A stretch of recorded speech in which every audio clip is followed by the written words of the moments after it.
I'm Makalo Inosapek. You can call me Yankee, and welcome to my channel, Yankees Outdoor Adventures. This is part 4 in a series I am calling Natural Disasters on the Trail. And today we're going to cover flash floods.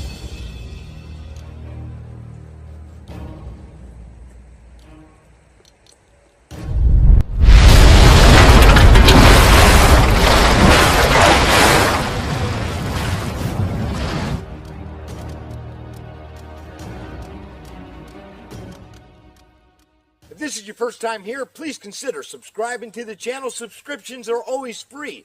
Be sure to hit that bell icon. You'll be the next to know about a Yankees Outdoor Adventure. And don't forget to leave a thumbs up. We always appreciate the feedback. In this particular series, I have been asking the audience, the viewer, you, if you have a story that you would like to add, please leave it in the comment down below, and I will add it to the finale of this series. So if you've been out and you have encountered any type of natural disaster, I want to hear about it. If you haven't yet seen the first 3 episodes in this series, I want to encourage you to go back and take a look, because there are relevant situations that apply to all types of natural disasters, and I'd hate for anything to be overlooked.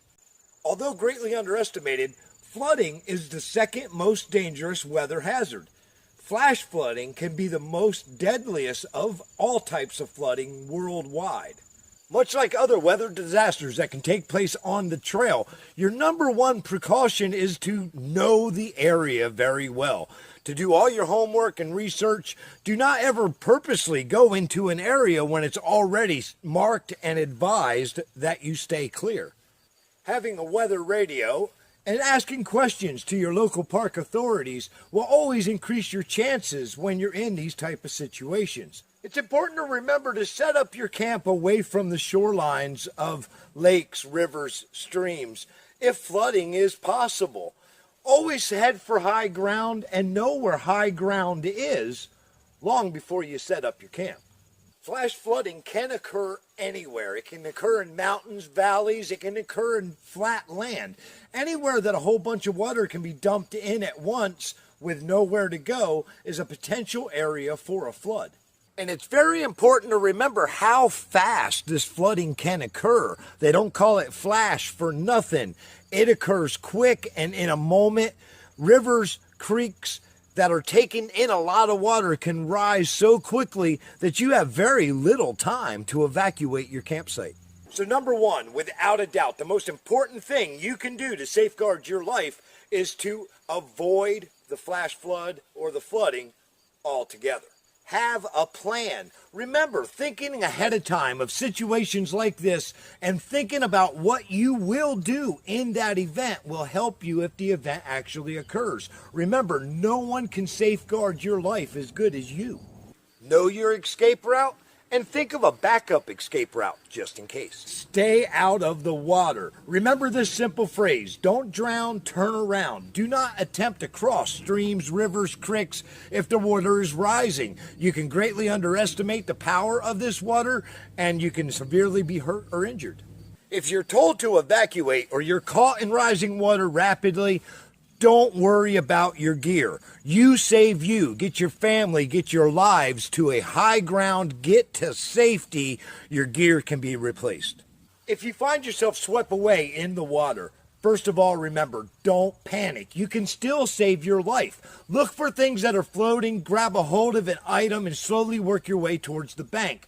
Remember to keep your eye out for snakes and other types of critters. These guys have all been displaced as well, so you want to try to avoid them. As you're being swept away in water, keep your feet pointed with the flow of the water. So that way you can help avoid any obstacles that you hit, allowing your feet to come to them first. If you come to any stable obstacles in the water, go over them, not under them. You do not know what's caught up under there already, and you could ultimately be pinned against it underwater and drown. Aim for high ground. Try to go for buildings, land. Aim yourself into this direction, slowly work for it, and remember not to panic. Once you get yourself up out of the water, get yourself to high ground into a safe position. Whenever you're caught in a natural disaster situation, always follow the instructions of the safety workers. If there are people there attempting to save lives, do not hinder their job. They are working long and tirelessly. Listen to all directions and get yourself to safety as soon as possible. Take it from me, I have experience on this one. That nice bottom in a valley, it may be nice and flat for your tent, or that awesome location close to the water is really convenient, and it may all seem like a perfect camping location. However, that surprise thunderstorm, or even the fact that it could be raining or there could be snow melting somewhere far upstream, could turn that fun camping weekend rapidly into a life-threatening situation. Be smart, stay safe, and until our trails meet again, I hope all your adventures are awesome. Winnishita for watching. Lopich Canal.